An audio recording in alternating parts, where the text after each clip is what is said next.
Jan Bissek è stato uno dei protagonisti nel bene e nel male di Benfica-Inter. Ci sono stati tanti commenti in queste ore sia dall'Italia che dal Portogallo e volevo fare delle ultime considerazioni intorno al nome appunto di Bissek per mettere alcuni puntini sulle i in vista anche di un futuro che dovrebbe essere comunque da protagonista all'interno dell'Inter, quantomeno questo è quello che ci auguriamo noi e che si augurano coloro che ci lavorano all'interno dell'Inter e che in estate hanno deciso di acquistarlo per una cifra anche discreta vista l'età. Ben ritrovati amiche e amici passione interisti, allora nuovo contenuto, come sempre vi chiedo di cliccare sul tasto mi piace e sul tasto iscriviti e per dirvi la mia sul nome di Bissek volevo partire proprio da quella che è stata Benfica Inter, la sua Benfica Inter in particolare. Allora, il primo tempo è stato un primo tempo con diverse difficoltà, oggettivamente, frutto soprattutto però dello tsunami che sono stati i primi 15 minuti, che poi sono diventati 30, però i primi 15 in particolare Bissek è affondato in quanto difensore ancora di più, insieme però, anche questo va detto, ad altri compagni più esperti, perché gli stessi De Vrij e Acerbi non hanno fatto tanto meglio rispetto a lui. Sui singoli gol io me li sono riguardati più volte. Secondo me alcune responsabilità, e non è l'unico nemmeno in questo caso, ma alcune responsabilità può averle sul terzo gol. Io ho letto diversi giudizi, secondo me poteva intervenire magari di testa o comunque in qualche modo, non sarebbe stato automaticamente autogol se fosse intervenuto come ho letto in giro. Poteva farlo, ha preferito lasciar sfilare il pallone, forse pensava che Audero uscisse e invece poi Audero non è uscito, è arrivato João Mario e l'ha messa dentro, quindi eventualmente su quello può avere delle responsabilità, ma appunto non è comunque unicamente colpa sua. Nella ripresa, però, insieme a tutta l'Inter, anche Bissek è cresciuto e questa è una cosa molto positiva, perché comunque non dimentichiamo che, visto il contesto, visto il palcoscenico della Champions League, visto che eravamo in trasferta, tutto quello che c'era da considerare in questa partita, non era né semplice né tantomeno scontato che un ragazzo come lui potesse spiccare in questa maniera anche nella ripresa. Dove si è messo maggiormente in mostra nella ripresa? In realtà un po' su tutto, nel senso che in fase offensiva ha fatto vedere un paio di volte anche di saper dribblare con una certa personalità,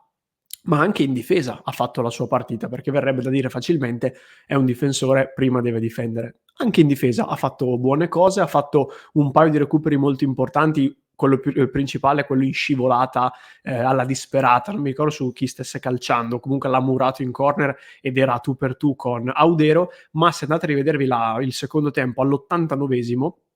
c'è un passaggio in profondità per Rafa Silva che arriva anche lì quasi a tu per tu con Audero, Bissek gli si affianca e nonostante sia Rafa Silva un giocatore molto veloce, molto tecnico, continua nell'uno contro uno, nel dargli fastidio fisicamente, Rafa Silva calcia in maniera un po' imprecisa, frutto anche della presenza di Bissek, e mette fuori. Lì senza la malizia di Bissek probabilmente Rafa Silva avrebbe potuto quantomeno centrare la porta, poi sarebbe stato tutto nelle mani letteralmente di Audero, però anche quel recupero è stato molto importante. E in tutto questo, per chiudere anche il tema della sua partita, io vi mostro velocemente quello che è stato il voto e la valutazione della prova di Bissek da parte di Abola, che è un celebre quotidiano portoghese che quindi potremmo dire è un po' più esterno rispetto a noi che parliamo di Inter tutti i giorni. E Abola ha parlato molto bene di Bissek perché la valutazione che gli ha dato è stata 7 in pagella e ha scritto terzo di destra con ottimo posizionamento, autore di una diagonale che ha evitato il possibile gol di Tengsted che avrebbe potuto cambiare la storia della partita. Ecco quello che citavo prima con la scivolata. Impressionante condizione atletica, di testa ha fornito l'assist per il gol di Arnautovic, assist un po' casuale però a tutti gli effetti assist, aggiungo io, che ha dato il via alla rimonta nerazzurra. Quindi la valutazione di Abola è tutto sommato positiva, nonostante il primo tempo, come dicevo, con delle difficoltà sul 3-0 ecco, per i padroni di casa. Che cosa ci rimane allora della prestazione di Bissek? Io come prima cosa, dovessi farvi un elenco, vi direi sicuramente la reazione di personalità, che come dicevo prima non era scontata. Non lo era per i giocatori più esperti, Arnautovic, De Vrij, lo stesso Sanchez, eccetera, figuriamoci per Bissek in quel contesto lì. E poi anche degli spunti tattici, degli spunti legati proprio al Bissek giocatore, sui quali possiamo ripartire in vista delle prossime partite in cui secondo me, compatibilmente con le disponibilità e le indisponibilità dei colleghi in difesa, secondo me Bissek avrà ancora dello spazio da poter sfruttare. Gli spunti tattici principali che dovremmo, per il mio giudizio, considerare sono 2. Da una parte, dal punto di vista offensivo, ha mostrato anche contro il Benfica tecnica, coraggio, personalità,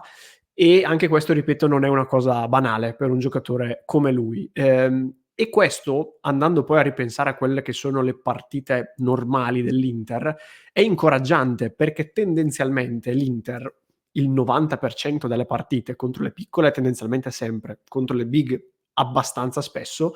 gioca partite dove il pallino del gioco ce lo ha nelle sue mani, dove ha maggiormente il pallone, dove domina l'avversario, e questo è il tipo di partita, il tipo di scenario nel quale Bissek ieri, e non solo ieri, ha fatto vedere di essere più a suo agio e di poter farsi notare anche per ragioni appunto di tecnica e di dribbling, sempre tenendo conto che si tratta di un difensore centrale. E quindi ecco, la fase di grande sofferenza che Bissek ha subito nei primi 30 minuti del primo tempo, diciamo che possiamo stimare non accadrà più così spesso da qui in avanti. Tant'è che poi, dal punto di vista offensivo, quando noi parliamo dei braccetti dell'Inter di Inzaghi, soprattutto, nominiamo spesso la componente offensiva di capacità di portare il pallone, di essere tecnici, pensate a Pavard e Bastoni,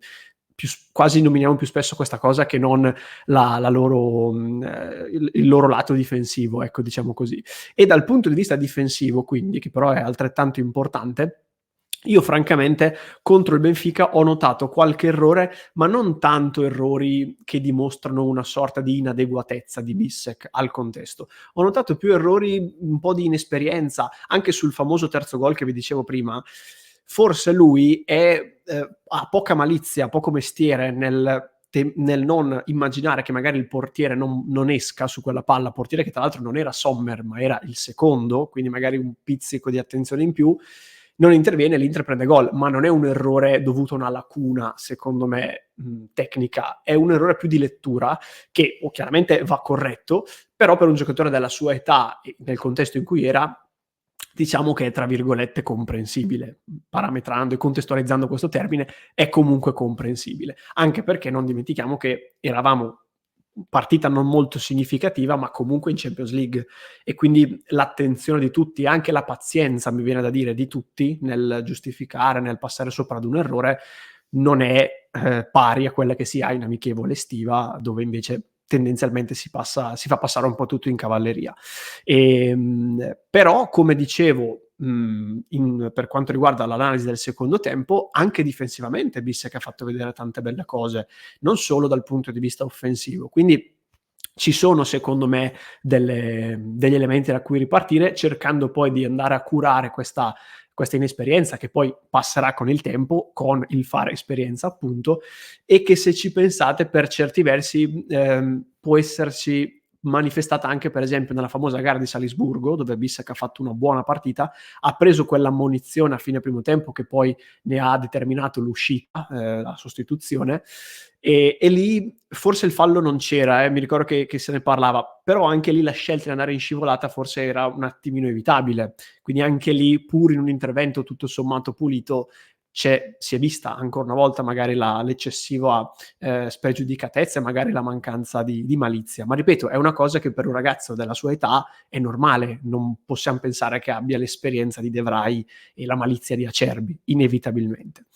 Quindi, andando verso la conclusione, Bissek che cos'è oggi? Cioè, è un potenziale fenomeno? È un giocatore inadeguato? È una via di mezzo? Forse è una via di mezzo. Quello che mi sento di dire io in questo momento è che Bissek non è né un fenomeno né un giocatore inadeguato per il momento. Però quello che farei notare nel post Benfica-Inter è che, per come la vedo io, è molto più importante che Bissek non sia apparso come inadatto dopo Benfica-Inter, piuttosto che il non essere apparso come fenomeno. Perché alla fine una partita buona, una partita in cui spicchi perché magari azzecchi la serata giusta, può venir fuori a chiunque. Una partita in cui fai anche degli errori, chiudi il primo tempo 3-0, ritorni in campo senza titolari, quindi anche con gli stessi tuoi compagni che avevano avuto le stesse difficoltà, e la ribalti quasi fino al 3-3, perché fino al 3-2 c'erano ancora in campo tutte le riserve, poi è entrato qualche titolare, è un segnale molto importante, ancor più importante, ripeto, rispetto magari ad una partita che azzecchi perché sei anche un po' fortunato e sembri il nuovo Samuel, quando magari poi dimostri di non essere effettivamente così. L'obiettivo che deve avere Bissek e che Bissek ha fin da quando è arrivato non è quello di essere il nuovo Samuel, è quello di crescere con calma alle spalle di Pavard, e secondo me nei piani dell'Inter direi anche alle spalle di Darmian, cioè non era necessariamente la prima riserva del braccetto di difesa. Quindi, se vogliamo pensarlo titolare in una gara di Champions League in trasferta, per quanto non di primissimo piano, era uno scenario che forse, al netto degli infortuni, chiaramente nessuno si sarebbe immaginato, anche internamente all'Inter. E anche questo, considerato che poi arriva a fine novembre, quindi dopo pochi mesi dal suo arrivo a Milano, è un'altra cosa da considerare. Quindi, secondo me, tutto sommato, nonostante qualche errore, se l'è cavata benino, e le reazioni dal punto di vista soprattutto mentale, come dicevo, questo tipo di reazione è la cosa più importante da prendersi della prova di Bissek, che deve crescere, però secondo me ci ha dato delle buone sensazioni. Questa era quindi la mia lettura post Benfica-Inter del nome di Bissek, che non è stato l'unico ad aver ricevuto, diciamo, particolare attenzione. Si è parlato molto di Frattesi, si è parlato molto delle punte che comunque sono andate in gol. Io a questo punto vi chiedo cosa ne pensate e di farmelo sapere qui sotto nei commenti. Come sempre vi chiedo ancora un click sul tasto mi piace se vi è piaciuto questo contenuto, e sul tasto iscriviti. Ed infine, sempre per chiudere il discorso Benfica-Inter, dopo di avervi invitato a passare dal club di Passione Inter su www.passioneinter.club, per chi mi segue in podcast lo trovo in descrizione, su YouTube se mi stai seguendo da lì, qui alla mia destra ti lascio l'ultimo approfondimento con qualche tema, qualche considerazione in più su Benfica Inter.